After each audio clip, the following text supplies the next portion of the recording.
नमस्कार प्यारे साथियों, मैं हुसैन सर आप सभी का एक बार फिर स्वागत करता हूं हमारे इस यूट्यूब चैनल में। प्यारे साथियों, पिछले क्लास में हमने प्रोनाउन पढ़ा था। जितने ही प्रकार के प्रोनाउन होते हैं लगभग हमने 11 प्रकार के प्रोनाउन पढ़े थे। आज हम उन पर बेस्ड क्वेश्चन देखने वाले हैं।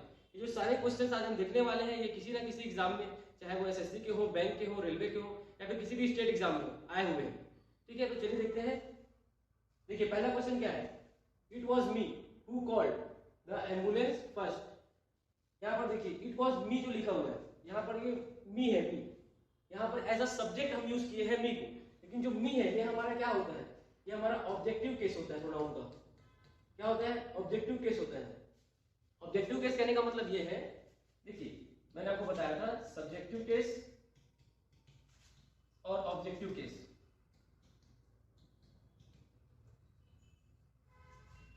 सब्जेक्टिव केस मैंने आपको क्या क्या बताया था, I, we, you, they, he, she, it. और मैंने ऑब्जेक्टिव केस में आपको क्या बताया था, जो आई का ऑब्जेक्टिव केस होता है वो क्या होता है, मी होता है। जो वी का ऑब्जेक्टिव केस होता है वो होता है अस। जो यू का होता है वो तो खुद यू होता है। दे का देम हो जाता है। ही का हिम हो जाता है। शी का हर हो जाता है। और जो इट है उसका इट ही रहता है। ठीक, इट का ऑब्जेक्टिव केस वही रहता है। तो मैंने आपको क्या बताया था कि जब भी हम इसका यूज करते हैं तो हम सब्जेक्ट की जगह पे यूज करते हैं, और जब भी हम इसको यूज करते हैं तो इसको हम ऑब्जेक्ट की जगह पे यूज करते हैं। लेकिन इस सेंटेंस में बताया जा रहा है इट वॉज मी, वह मैं था, इसने सबसे पहले एम्बुलेंस को कॉल किया। तो यहाँ पर मेरी बात की जा रही है और ये सब्जेक्ट की तरह यूज हो रही है, तो यहाँ पर प्रोनाउन का सब्जेक्टिव केस लगेगा, ना कि ऑब्जेक्टिव केस। तो ये जो आई है ये प्रोनाउन का सब्जेक्टिव केस है, और जो ये मी है ये प्रोनाउन का ऑब्जेक्टिव केस है। चलिए सेकंड देखते हैं। One must be responsible for her choice of companion. हर किसी को रिस्पॉन्सिबल होना चाहिए अपने कंपेनियन के चॉइस के लिए। कंपेनियन मतलब साथी। तो इस सेंटेंस में कहां पर एरर है, देखिए यहां पे लिखा है one must be responsible for हर। यहां पर जो पॉजेसिव केस है वहां पे क्या लिखा है, हर लिखा है, लेकिन यहां पर तो वन लिखा है। यहां पर यदि सी लिखा होता तब ये सेंटेंस सही होता कि हर लिखा है यहां पर। ठीक, लेकिन यहां पर क्या है, यहां पर वन लिखा हुआ है और यहां पर हर है। तो जब भी वन लिखा जाए तो ये हमारा किस में आता है, इम्पर्सनल प्रोनाउन में आता है। ये किसी को इंडिकेट नहीं कर रहा है, किसी एक पर्सन या किसी एक व्यक्ति को। ये क्या बता रहा है कि लोगों को, ठीक है, व्यक्तियों की बात की जा रही है कि ये जो लोग हैं इनको क्या होना चाहिए, कुछ रिस्पॉन्सिबल होना चाहिए अपने कंपेनियन के चॉइस के लिए। तो यहाँ पर जो हर है, यहाँ पर हर ना होकर के क्या हो जाएगा, वन का पॉजेसिव बन जाएगा वंस। वन का पॉजेसिव केस बन जाएगा वंस। ये हमारा इम्पर्सनल प्रोनाउन का है। मैंने आपको इम्पर्सनल प्रोनाउन पिछली वीडियो में पढ़ा रखा है। जो हमारे चैनल पर नए होंगे वो जाकर के पिछली हमारी प्रोनाउन की वीडियो को पूरा देख सकते हैं, वहां पर आपको बहुत अच्छे से समझ में आ जाएगा। चलिए आगे बढ़ते हैं, थर्ड क्वेश्चन देखते हैं। थर्ड क्वेश्चन क्या है हमारा, she stood up from their seat. She stood up from their seat to welcome her father. वह अपने सीट से खड़ी हो गई अपने पिताजी को वेलकम करने के लिए। देखिए सी स्टूड अप यहां तो बिल्कुल सही है, फ्रॉम देयर सीट। ये जो देयर है ना, ये देयर हम कब लगाते हैं, जब हम दे की बात करते हैं। ठीक है, जब हम दे की बात करते हैं तब हम देयर लगाते हैं। अगर ये सी की जगह पर दे होता तब ये सेंटेंस बिल्कुल सही होता, लेकिन जब यहाँ पर सब्जेक्ट हमारा सी है तो जो सी का जो पॉजेसिव प्रोनाउन होता है वो देयर नहीं होता है। जो सी का पॉजेसिव प्रोनाउन होता है वो होता है हर। तो ये सेंटेंस ऐसे होना चाहिए, she stood up from her seat to welcome her father. लेकिन जब यहाँ पर देयर है तो यहां पर क्या होना चाहिए था, दे होना चाहिए था, दे होना चाहिए था। लेकिन यहां पर क्या दिया हुआ है, हमारा देयर दिया हुआ है, और यहां पर सी दिया हुआ है, तो हमको सब्जेक्ट के अनुसार उसका पॉजेसिव केस लगाना होगा। और सी का पॉजेसिव केस क्या होता है, हर होता है। आइए चौथा देखते हैं। The doctor put the oxygen mask to the patient that it can breathe easily. जो डॉक्टर है वो पेशेंट को ऑक्सीजन मास्क लगाया है कि वो बहुत आसानी से सांस ले सके। तो इसमें देखिए जो ये डॉक्टर पुट द ऑक्सीजन है, यहां तक बिल्कुल कोई गड़बड़ नहीं है। टू द पेशेंट यहां पे ठीक है, दैट इट कैन ब्रीथ। देखिए ये जो इट है, मैंने आपको क्या बताया, मैंने आपको बताया था इम्पर्सनल प्रोनाउन में हम इट कब लगाते हैं, जब वहां पर न्यूटर जेंडर हो। न्यूटर जेंडर कहने का मतलब ये है कि जब वहां पर बेबी हो, ये मैंने आपको न्यूटर जेंडर भी पढ़ा रखा है, वहां पर जब जेंडर हम डिसाइड नहीं कर सकते इसलिए इट लगाते हैं। लेकिन जो पेशेंट है, पेशेंट, तो पेशेंट के केस में ऐसा नहीं है। पेशेंट के केस में जेंडर डिसाइडेड रहता है, या तो वो शी होगा या तो वो ही होगा। और जहां पर हमको ही और सी दोनों में से एक लेना होता है तब वहां पर हम मस्कुलाइन जेंडर को लेते हैं। मस्कुलाइन जेंडर मतलब हम यहाँ पर क्या ले लेंगे, ही। ठीक है, हम हमेशा क्या लेते हैं, मेल का लेते हैं। ठीक, that he can breathe easily no air. ये जो इट है इसकी जगह पर ये ही आ जाएगा और यहाँ से ये इट हट जाएगा, क्योंकि ये जो पेशेंट है वो न्यूट्रल जेंडर नहीं है। अगला देखिए, ये सारे क्वेश्चंस आपके कहीं ना कहीं किसी ना किसी एग्जाम में बिल्कुल आए हुए हैं और ये बहुत ही इंपॉर्टेंट है। यदि आपसे ये सारे क्वेश्चन बन जा रहे हैं मेरे आंसर बताने से पहले, तो ये समझिए कि आपकी तैयारी बहुत बढ़िया चल रही है। और जिनसे नहीं पढ़ रहे हैं वो मेरी पिछली वीडियो को देख सकते हैं, उसके बाद आपसे भी ये क्वेश्चन क्या है बनने लगेंगे। देखिए पांचवा क्वेश्चन, देखिए पांचवा क्वेश्चन क्या है हमारा, let I inform the teacher I have collected fees from the class. मतलब क्या है कि इसका मतलब ये है मैं टीचर को इन्फॉर्म कर दूं कि मैंने क्लास से फी कलेक्ट कर लिया है। टीचर क्या है बोल देते हैं बच्चों को कभी कभी कि भाई आप क्लास से फीस कलेक्ट कर लो और जाकर ऑफिस में जमा कर दो, कहीं कहीं स्कूल में टीचर ऐसे करते हैं। तो बस वही बात बताई जा रही है। लेकिन जो ये सेंटेंस है यहाँ पर आप देखिए, लेट के बाद क्या लगा, आई लगा हुआ है। तो ये जो आई है यही हमारा गड़बड़ है। ये जो आई हमारा क्या है, सब्जेक्टिव केस होता है। नाउन प्रोनाउन का ये क्या होता है, सब्जेक्टिव केस होता है। और जब हम प्रोनाउन का सब्जेक्टिव केस जो है इसको हम कभी भी लेट के साथ यूज नहीं करते हैं। लेट, देखिए लेट के बारे में आप जानते हैं, जब भी लेट आता है तो उसके बाद हमेशा हमारा ऑब्जेक्टिव केस लगेगा। प्रोनाउन का यदि प्रोनाउन आएगा तो वहां पर हमेशा क्या लगेगा, ऑब्जेक्टिव केस लगेगा। या तो मी लगेगा, या तो अस लगेगा, या तो देम लगेगा, या तो हिम लगेगा, या तो हर लगेगा। इनका जो सब्जेक्टिव केस है I we you, I we they he she it, you तो सबका सेम ही होता है, वो नहीं लगेंगे। ठीक है, तो कभी भी जब लेट के बाद हमको लेना होता है प्रोनाउन तो हम हमेशा क्या लेते हैं, उसको ऑब्जेक्टिव केस लेते हैं और प्लस इसके बाद हम क्या लेते हैं, वर्ब का फर्स्ट फॉर्म लेते हैं। ऑलवेज आपको ये ध्यान रखना है, जो लेट है कभी भी क्वेश्चन में ये लेट जब आए उसके बाद आपको हमेशा ध्यान रखना है कि वहां पर प्रोनाउन का ऑब्जेक्टिव केस आना चाहिए, ना कि सब्जेक्टिव केस। देखिए छठवां, the novel who published last month was very interesting. अब देखिए इसमें बोला जा रहा है कि जो नोवेल लास्ट मंथ पब्लिश हुआ था वो बहुत ही इंटरेस्टिंग था। अब जो नोवेल लास्ट मंथ पब्लिश हुआ था उसका क्या मतलब है, इसका मतलब ये है ये जो नोवेल जो लास्ट मंथ पब्लिश हुआ था, यहाँ पर देखिए हु है। और मैंने आपको क्या बता रखा है, रिलेटिव प्रोनाउन जब मैंने पढ़ाया था तो आपको मैंने बताया था कि ये जो हु है ये विच है, हुज है, whom है, ये इस प्रकार के जो वर्ड होते हैं ये हमारे रिलेटिव प्रोनाउंस कहलाते हैं।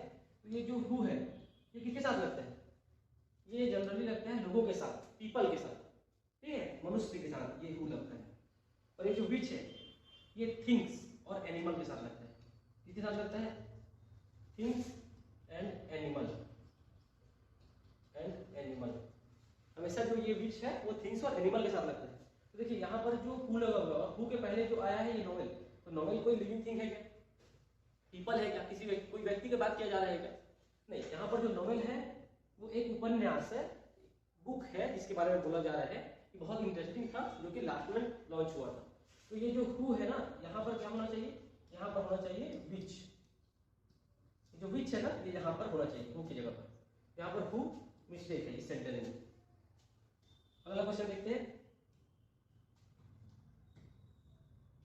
देखिए सातवां क्वेश्चन, देखिए क्या है हमारा सातवां question, someone told me that the most costly painting in this exhibition is your। किसी ने मुझे बताया कि इस एग्जीबिशन में जो सबसे ज्यादा कॉस्टली, सबसे ज्यादा महंगी पेंटिंग है वह तुम्हारी है। तो ये someone told me that यहां तक बिल्कुल सही है, the most costly painting ये भी बिल्कुल सही है, in this exhibition is your। अब देखिए ये जो your है ना यहां पर ही मिस्टेक है। मैंने आपको बताया था डिटरमिनर, पॉजेसिव डिटरमिनर और पॉजेसिव प्रोनाउन।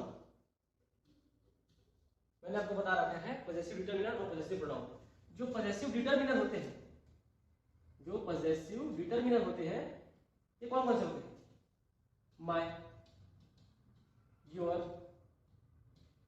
आवर, ये जो होते हैं ये पॉजेसिव डिटरमिनर होते हैं। और कभी भी जो पॉजेसिव डिटरमिनर होते हैं उसके बाद हमें हमेशा वर्ब चाहिए होता है, वर्ब का फर्स्ट फॉर्म लगता है पॉजेसिव डिटरमिनर के बाद। ऑलवेज एंड ऑलवेज हमें क्या चाहिए होता है, वर्ब चाहिए होता है, सॉरी माफ कीजिएगा, पॉजेसिव डिटरमिनर के बाद हमें ऑलवेज नाउन चाहिए होता है। क्या चाहिए होता है, वर्ब में नाउन चाहिए होता है, मिस्टेक हो गया, माफ करेंगे।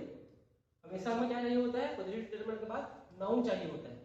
लेकिन जो पॉजिटिव प्रोनाउन होते हैं जब हम इनका यूज करते हैं तो हम इनको सेंटेंस के सबसे लास्ट में यूज कर लेते हैं और इसके बाद हमको बिल्कुल भी कोई नाउन या किसी भी चीज की आवश्यकता नहीं होती है। देखिए जैसे ये जो माय है ये माइन हो जाता है, ये जो यू है, ये जो योर है ये योर्स हो जाता है, जो आर है वो आर्स हो जाते हैं। तो ये जो होते हैं ये हमारे पॉजेसिव प्रोनाउन होते हैं और ये पॉजेसिव डिटरमिनर होते हैं। और जब भी पॉजेसिव डिटरमिनर हम लगाते हैं उसके बाद हमको नाउन की आवश्यकता पड़ती है। तो ये देखिए यहाँ पर एक पॉजेसिव डिटरमिनर लगा हुआ है, ना कि पॉजेसिव प्रोनाउन, और इसके बाद यहाँ पर कोई भी नाउन हमें नहीं दिख रहा है। तो यहाँ पर क्या बोला जा रहा है कि जो सबसे कॉस्टली पेंटिंग है वह तुम्हारी है। तो ये तुम्हारी के बाद कोई भी हमें नाउन नहीं दिख रहा है, तो यहाँ पर पॉजेसिव डिटरमिनर ना आकर के पॉजेसिव प्रोनाउन आएगा और जो ये योर है ये हट जाएगा और यहाँ पर क्या हो जाएगा, योर्स। यहाँ पर क्या हो जाएगा, योर्स हो जाएगा। समझ में आई बात? आगे देखते हैं 8वां क्वेश्चन।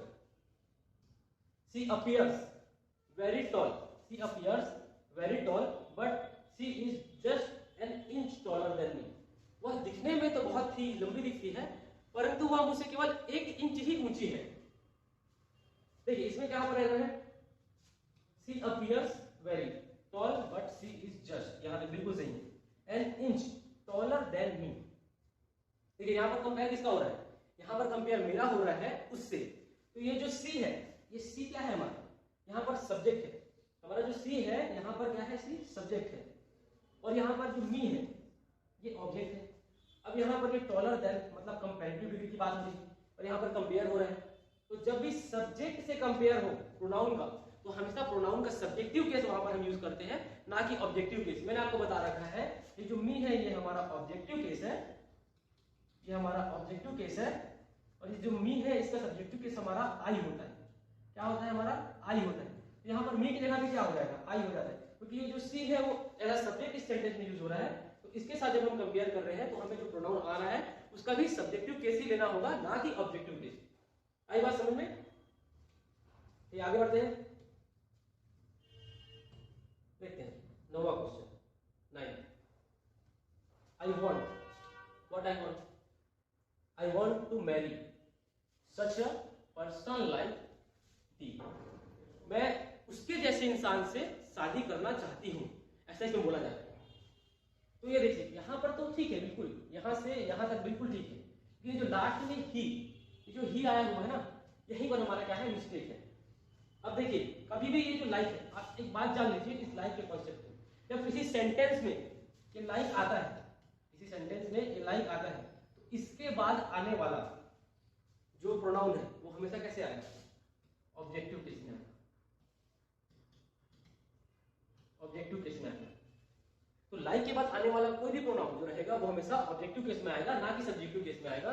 जो ही है, ही हमारा क्या है, सब्जेक्टिव केस है और ही का हमारा क्या होता है, ऑब्जेक्टिव केस। ही का हमारा ऑब्जेक्टिव केस हो जाता है हिम। तो यहां पर ही की जगह पे क्या आ जाएगा, हिम आ जाएगा। ये सेंटेंस हो जाएगा I want to marry such a person like him Noel. तो ये ही की जगह पर हमारा हिम आ जाएगा और ये सही हो जाएगा।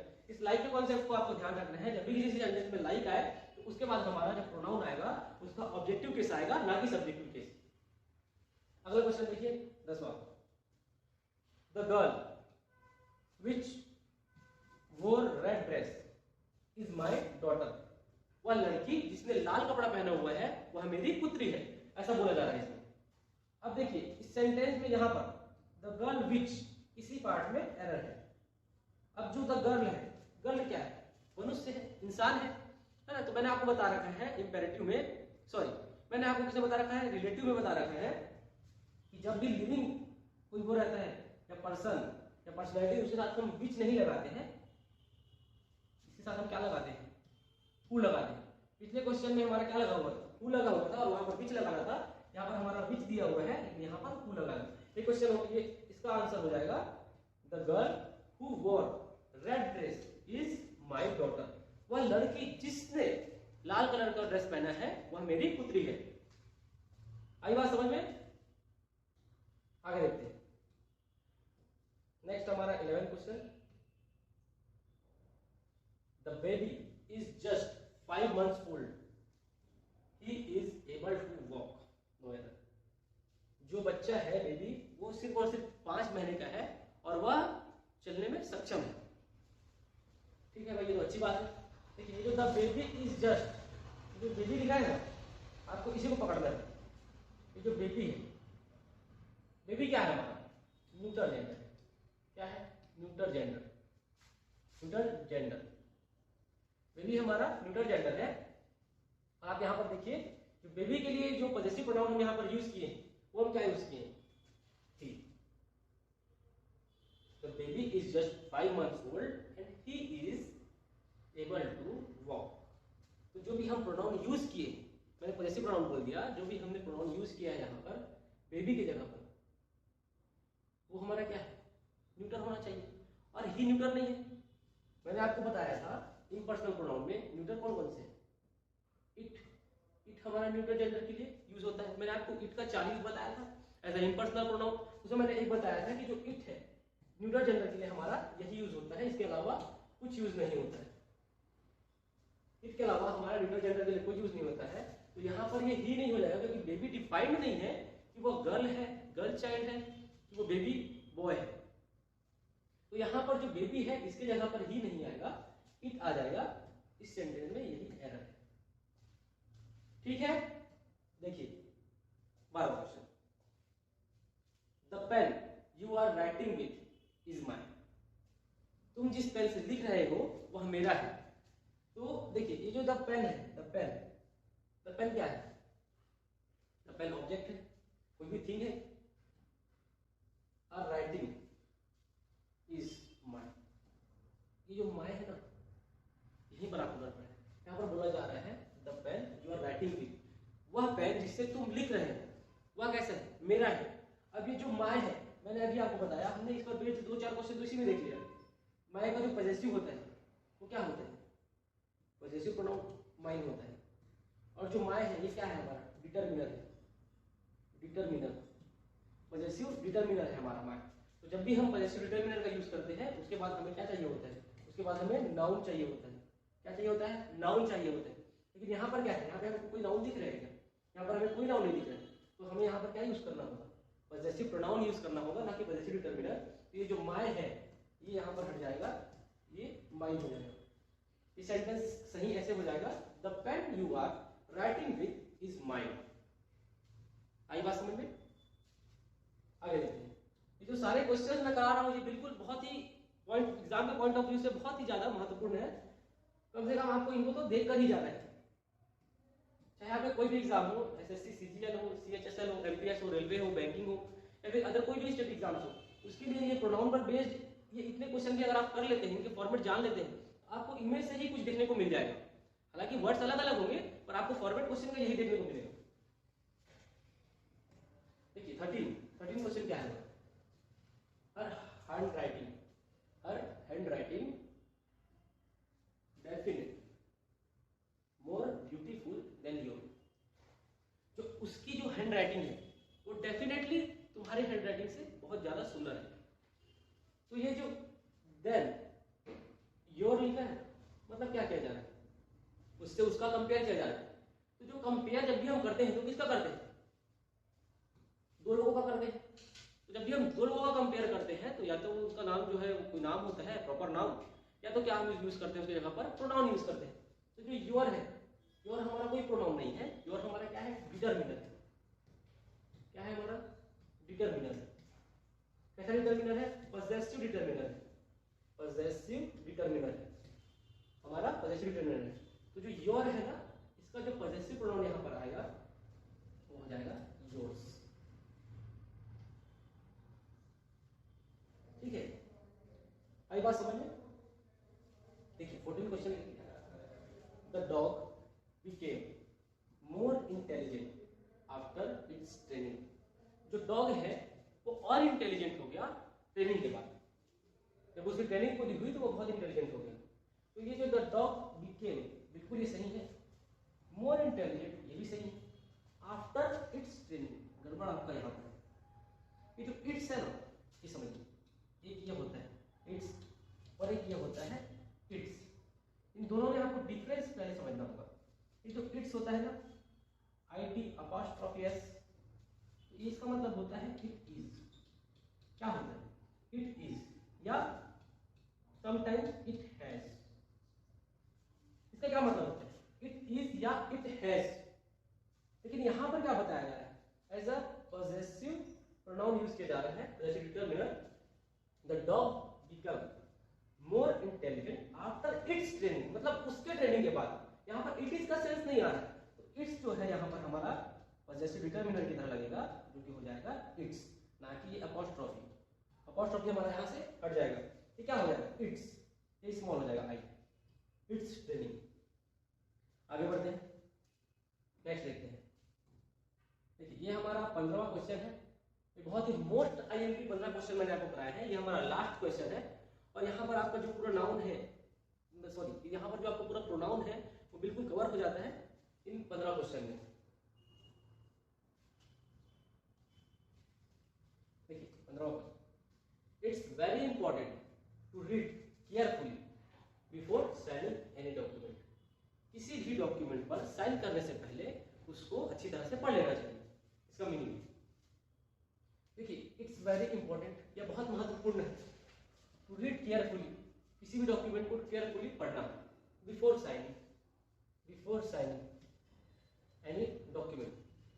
देखिए इसमें क्या है,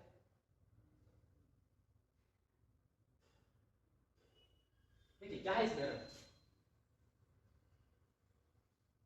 किसी भी डॉक्यूमेंट को अच्छे से पढ़ लेना जरूरी है उस पर साइन करने से पहले।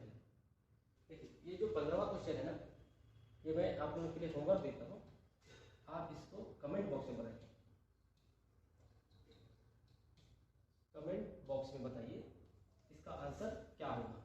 बहुत ही सिंपल है। इसके किस पार्ट में एरर है ये बताइए, यदि एरर नहीं है तो भी बताइए, लेकिन आप कमेंट जरूर कीजिएगा, ठीक है।